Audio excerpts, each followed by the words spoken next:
There is always something we can all learn from a business story, whether it was a success or a failure. Today I want to share 3 lessons I learned from the great story of Amancio Ortega, the founder of ZARA. First lesson, don't be afraid to start low and go slow. Amancio Ortega's career began as a salesman in the Gala atelier, where he was running around wiping the floor, packing orders and unpacking materials. He took it very seriously, even though he was only 13 years old. You see, he was born in 1936, over 87 years ago. His father worked at the railway and had an income of only 300 pesetas, which is less than $2 today. Once, young Amancio watched his mother beg for groceries at a store because the seller refused to give her another credit. This was the moment when Ortega realized that he needs to help out not just with the house duties, but also quit his school and get a job himself. The young boy learned to sew clothes and later got a job as an assistant in a fairly large company, La Maja. His brother and sister worked there too.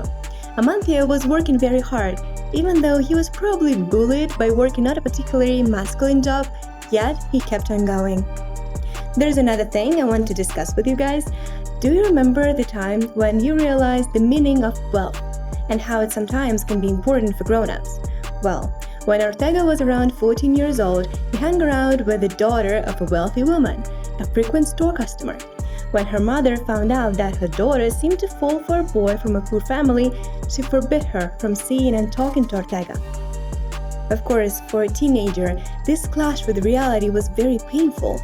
The division of the world into rich and poor once again made a huge impression on Amancio, and he, sensing this injustice, really suffered because of what had happened. Despite this incident, he remained true to his ideas about how to proceed. Simply work as hard as you can. 24-year-old Amancio was promoted from assistant to store manager. 16 years old Rosalia took his former job and married Amancio 6 years later. This chapter of Amancio's life taught me that we should not be afraid of starting low and going slow, because if you work as hard as you can and enjoy it all, you will most probably bloom later on. The second lesson would be to apply every tool you have. For one, Amancio had siblings who worked in the industry too, so when he finally decided to quit his job and start his venture, his sister helped him to design nightgowns and underwear. Together with his brother Antonio, he founded a company, DOA Confecciones, and ventured at 2,500 pesetas, around 20 euros today. Here he had a complete team. His wife, along with her siblings, Amancio's brother with his wife, and a great family friend.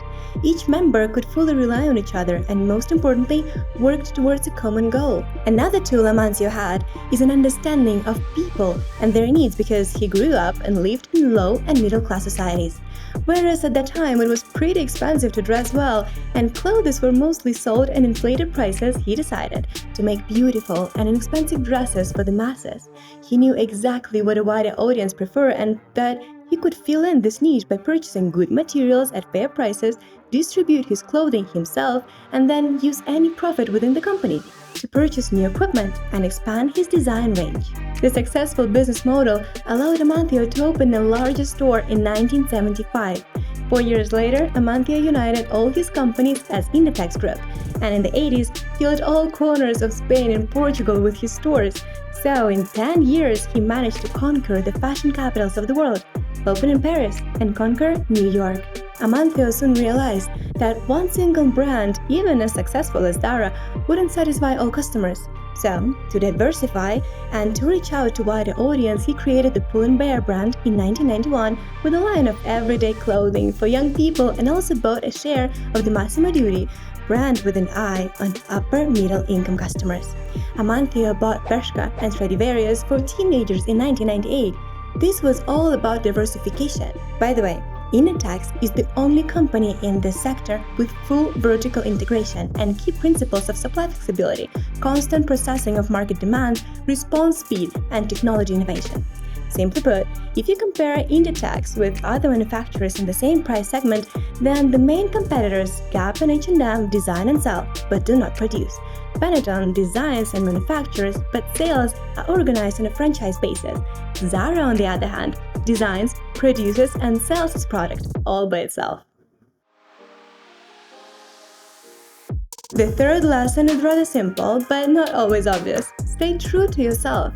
Ortega had never described himself as a fashion genius. On the contrary, he used to attend fashion shows in Paris and learn from top fashion designers when his company was just starting. He later adapted what he learned from those shows, but at affordable prices. Inditex surely has this army of designers, which includes people from all over the world, along with a team of current trend observers. Rumor has it that anonymous scouts are always present at major fashion shows, whose task is to copy the latest trends and pass them to Inditex. But of course, the company itself officially denies this. However, the fact is, while most brands need 6 to 9 months to create a collection following set trends, Inditex fashion designers create a brand new collection within 2 to 4 weeks. Not a weak advantage among competitors, right? Another important advantage of ZARA's strategy is that stores are running out of collections. Every collection comes in a limited edition, and it adds to the market demand for it as well as reduces inventory costs.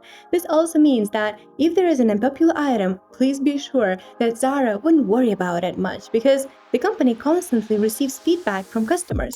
So, it can completely abandon a line if it doesn't do well, adjust it a little, and replace it within a few days. One more thing I found incredibly interesting is Ortega's marketing strategies. Did you know that printing campaigns are only displayed on billboards in certain regions of the US, and you can barely see Ortega's brands in magazines or newspapers? Everywhere else in the world, Ortega played very smart and opened stores in cool locations, exclusive and usually very expensive areas, next to premium brands such as Chanel or Dior. From a psychological point of view, his customers get a better shopping experience along with a sense of exclusivity, but at affordable prices. Amancio Ortega made it very clear from the very beginning that his task is to be the leader of the company and that he is directly responsible for all commercial aspects. For many years, he was considered one of the 5 richest people in the world, although he is no longer among the top 10 billionaires in the world at present, and in 2011 announced his departure from Inditex. He is still the owner of the largest stake in Inditex and a large amount of real estate in the company. So here's 3 lessons I learned from the impressive story of Amancio Ortega and ZARA. Let me know what you think of them. Can they be applied in current business realities?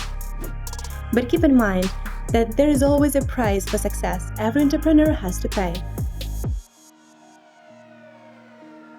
Amancio Ortega also had to pay a price for his decent success in business, and it was his family. Ortega is an introverted person and keeps a very low profile. He is secretive in the details of his personal life, and he gave only 3 interviews to journalists in his entire life. We only know for certain that he divorced his first wife, Rosalia. Their daughter Sandra currently owns 5.05% of the company's shares, but she is not actively involved. Their son Marcus was born with mental retardation and cerebral palsy. This didn't bring the couple closer, instead, it broke them apart. Rosalia was only 30 years old when this happened. Amancio focused on work while she was looking for answers in psychoanalysis.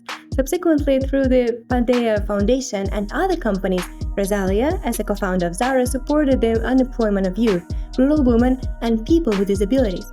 Her fortune was estimated at 4.6 billion euros when she died in 2013. Amancio Ortega is currently married to his second wife, Flora Perez Marcota, a woman he met while she was working as a sales clerk in one of his shops. Marta Ortega Perez was born in 1984, when Amancio was 48 years old and still married to Rosalia. Rosalia had no idea of her husband's relationship with Flora Perez until Marta's birth. Marta is currently president of Inditex, leading his father's legacy. Amancio Ortega created a business model that students study at universities that he didn't have a chance to get into. It's amazing, but the founder of the empire himself never received a degree and didn't study for an MBA, but at the same time, he never had any doubts about the essence of his work. Everything he knows, he learned by himself. Today, Amancio is 87 years old, with $88.4 billion in net worth. He accomplished a lot, including 60% of the shares of the Inditex holding he created, with over 7,200 stores in 93 markets worldwide. And when ZARA is accused of bringing nothing new to the world of fashion, the most accurate answer is that what this company has created is a different way of understanding fashion and a completely new business model. The story of ZARA, for me personally, is a success story that shows how perseverance, creativity, and the ability to adapt to changing conditions can lead to great success. Many people strive for success but fail, such as Adam Newman and his WeWork disaster, or Elizabeth Holmes and Theranos failure. Make sure to watch these stories too, you'll probably enjoy them. One more thing, I want to share with you what Amancio Ortega once said. Even when I was a nobody and had practically nothing, I dreamed of development and growth. We have never rested on our laurels or taken the easy path. If you want to achieve something significant, self-satisfaction is a huge mistake. Blind optimism is a mistake. A person should always strive to do something better and not to lose the ability to self-criticism. I always felt that if we want to win, we have to be on our toes every day. But I want to tell you this. Business is not as complicated as it seems. It is very easy to manage. Keep up learning, guys. Success is just the number of attempts.